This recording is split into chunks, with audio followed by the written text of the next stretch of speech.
So Monday ngayon dito at holiday, kaya naisipan namin pumunta ng Florida para bumili ng Filipino food. Kasi naubusan na kami ng stock.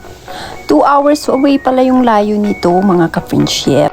So una ko palang binili yung pansit canton mga ka-French chef. Kasi paborito ko talaga yan. Tapos ang pansit bihon mga ka-French chef.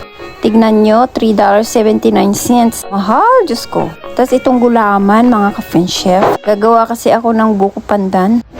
Tapos yung pansit canton naman, paborito ng anak ko yan. Sinunod naman namin tong soy sauce. Masarap kasi yung soy sauce natin sa Pinas. Sinunod naman namin tong mamon, mga ka-French chef. Pala yung paborito niya din sa Pinas nung nagpunta kami. Pero Goldilocks yun, mga ka-French chef.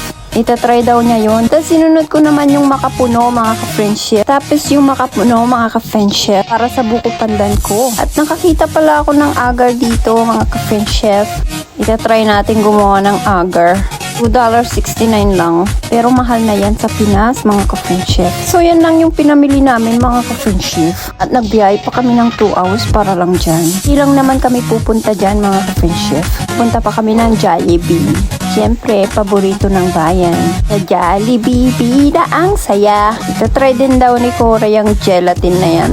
Mukhang masarap siya, iba-ibang flavor. Tapos nakakita kami ng taro dito. Para gagawa na lang kami sa bahay at di na kami bumili. Yan lang naman yung paborito naming milk tea.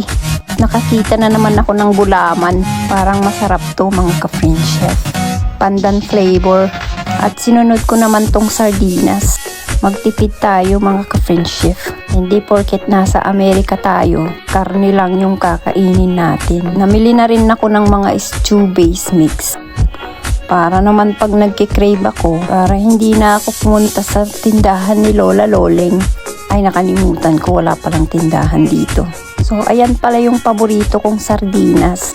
Mahilig pala ako sa maanghang, kaya yan na lang yung kinuha ko.